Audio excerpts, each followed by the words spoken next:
Kisah Rasul-Rasul 4. Petrus dan Yohanes masih berkata-kata kepada orang ramai, apabila imam-imam, ketua pengawal rumah Tuhan, dan beberapa orang Saduki datang. Mereka marah kerana Petrus dan Yohanes mengajak orang ramai bahawa Yesus sudah dibangkitkan daripada kematian. Hal itu membuktikan bahawa orang mati akan dibangkitkan. Oleh itu mereka menangkap kedua-dua orang rasul itu. Mereka ditahan di dalam penjara sehingga esok, kerana hari sudah petang. Tetapi banyak orang yang mendengar perkabaran itu percaya kepada Yesus. Bilangan mereka bertambah sehingga kira-kira 5,000 orang. Pada hari berikutnya, para pemimpin bangsa Yahudi, pemimpin masyarakat Yahudi, dan guru Taurat berkumpul di Yerusalem. Mereka menjumpai Imam Agung Hanas dan Kayafas, Yohanes, Alexander, dan semua orang lain yang tergolong dalam keluarga Imam Agung itu. Mereka menyuruh rasul-rasul itu berdiri di hadapan mereka, lalu bertanya, "Bagaimanakah kamu menyembuhkan orang lumpuh itu? Dengan kuasa apa? Atau dengan kuasa siapa kamu melakukan hal itu?"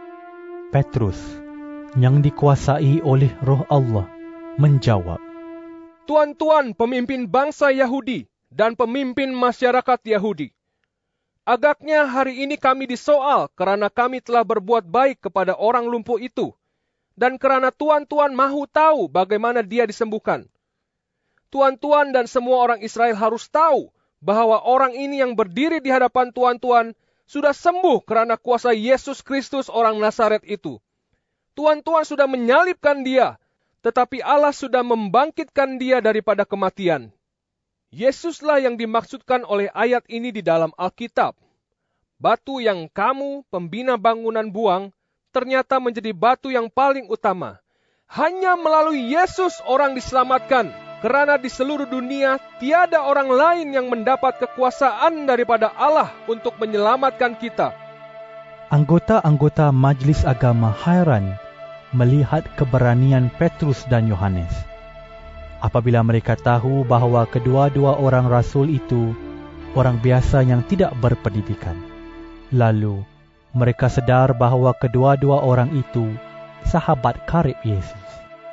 Tetapi mereka tidak dapat berkata apa-apa kerana mereka melihat orang yang disembuhkan itu berdiri di situ bersama-sama Petrus dan Yohanes. Oleh itu, mereka menyuruh kedua-dua orang rasul itu keluar dari bilik majlis agama, lalu mula berunding. Mereka bertanya, "Apa yang harus kita lakukan terhadap kedua-dua orang ini?" Semua orang yang tinggal di Yerusalem tahu bahawa mukjizat yang luar biasa itu dilakukan oleh mereka. Kita tidak dapat menafikannya. Tetapi supaya perkara ini tidak tersebar lebih luas lagi di kalangan orang ramai, baiklah kita berikan amaran kepada mereka, supaya jangan berkata-kata lagi kepada sesiapa pun dengan nama Yesus. Lalu, mereka memanggil kedua-dua orang rasul itu masuk kembali dan melarang mereka menyebut nama Yesus atau mengajar dengan namanya. Tetapi Petrus dan Yohanes menjawab, "Pertimbangkan sendiri mana yang benar di sisi Allah, taat kepada tuan-tuan atau taat kepada Allah." Kami tidak dapat berhenti berkata-kata tentang apa yang sudah kami lihat dan dengar. Anggota-anggota majlis agama memberikan amaran yang lebih keras lagi, lalu membebaskan kedua-duanya. Mereka tidak dapat mencari alasan untuk menghukum Petrus dan Yohanes, kerana semua orang memuji-muji Allah bagi peristiwa itu. Orang yang mengalami kesembuhan yang mengherankan itu berumur lebih daripada 40 tahun.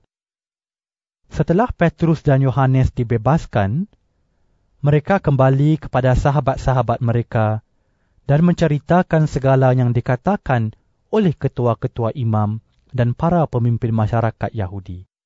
Apabila pengikut-pengikut Yesus mendengar hal itu, dengan sehati mereka berdoa kepada Allah, "Ya Tuhan, Engkau sudah menjadikan langit, bumi dan laut dengan segala isinya.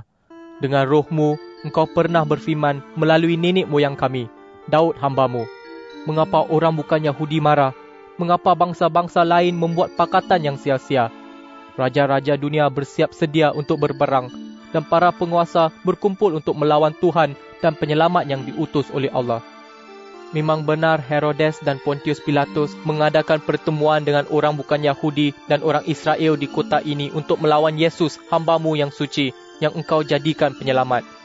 Mereka bersatu untuk melakukan segala yang telah Engkau tetapkan terlebih dahulu akan berlaku. Engkau dapat menetapkan demikian kerana kekuasaan dan kehendak-Mu.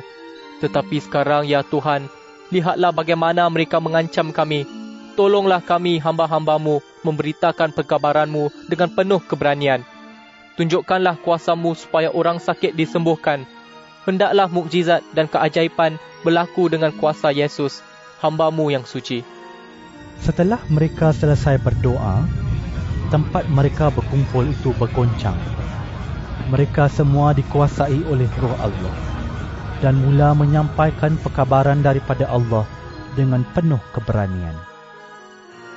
Semua pengikut Kristus hidup sehati dan sefikiran. Tidak seorang pun menganggap apa yang dimilikinya kepunyaannya sendiri. Mereka saling berkongsi milik. Dengan kuasa yang besar, rasul-rasul itu memberikan kesaksian tentang kebangkitan Tuhan Yesus. Oleh itu, Allah sangat memberkati mereka. Tidak seorang pun di kalangan mereka kekurangan apa-apa. Mereka yang memiliki tanah atau rumah menjual harta mereka. Lalu, mereka menyerahkan hasil penjualan itu kepada rasul-rasul. Kemudian wang itu dibahagi-bahagikan kepada setiap orang yang memerlukannya. Begitu juga halnya dengan Yusuf. Dia seorang keturunan Lewi yang lahir di Siprus. Rasul-rasul juga menyebut dia Barnabas, yang bererti penggalak. Dia menjual sebidang tanah yang dimilikinya, lalu membawa dan menyerahkan wangnya kepada rasul-rasul itu.